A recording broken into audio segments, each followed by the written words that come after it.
When you're attempting to sell a prospect and you hear a no, most oftentimes it does not mean it's final. It just means not yet.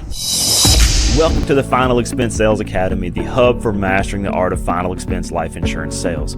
If you're looking to become a pro in the final expense industry, you're in the right place. My name is Kyle Williams, and I'm your host to go through the ins and outs of the final expense business, from tips to tricks to industry insights. We cover everything you need to close deals with confidence, provide true value to your clients, and become a better insurance agent. So hit that subscribe button. Let's get started on elevating your sales game one video at a time.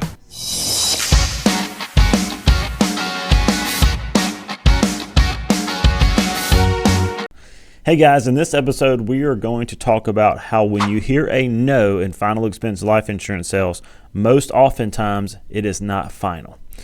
When you're attempting to sell a prospect and you hear a no, most oftentimes it does not mean it's final. It just means not yet. Many new agents walk away from a sale on their first no and miss out on a lot of sales that they could be making. Being a new agent can be difficult to push past the first no. Because our entire life we've been taught manners and to respect other people. So isn't this counterintuitive? It pretty much is, but there's good reason behind it. And we can still do it nicely and with respect. That's the key. Do it nicely and with respect. Oftentimes we are told no either at the initial approach or at the close. These are the two places that you'll hear it most often. Most of the time it's shadowed and masked under different objections that we call it. At the door, it will be masked under I'm busy, I'm not interested, or I already have insurance. And then at the close, it will be masked as I need to think about it, I need to talk to so-and-so about it, I need to pray about it, I need to make sure it fits my budget. The only hard no that you'll get is if somebody says that they do not believe in insurance, or they appear very agitated and state that they do not want to talk now. If somebody's telling you no and their tone matches the seriousness, be sure to respect that. And most of the time, when we are being told no, it's a very respectful way as above. It's really just masked in the shadow of objections. So now, let me be clear. That does not mean that if you're being told no of some sort of no, that you keep pushing through until you get the sale.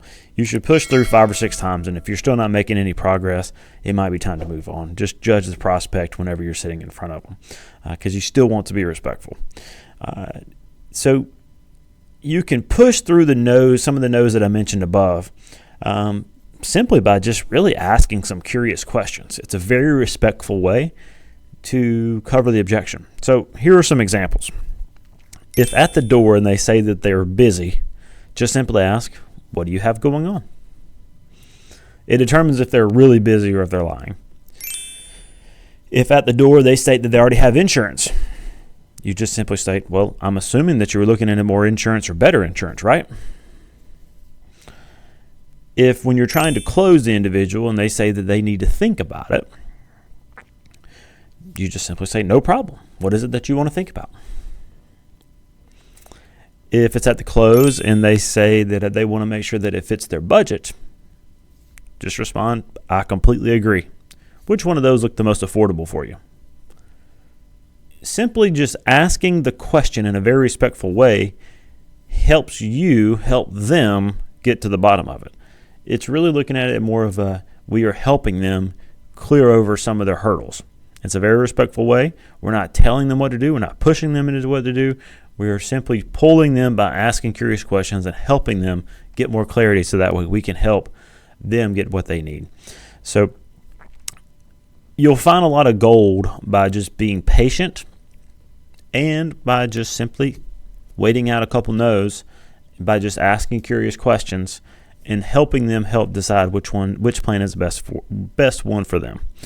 So the key is to solve the problem that is in front of you, and if you can solve that problem, you can get the sale. So I hope you received something valuable here. If you did, share it with your friends, share it on social media. Be sure to subscribe so that way you catch all the latest content.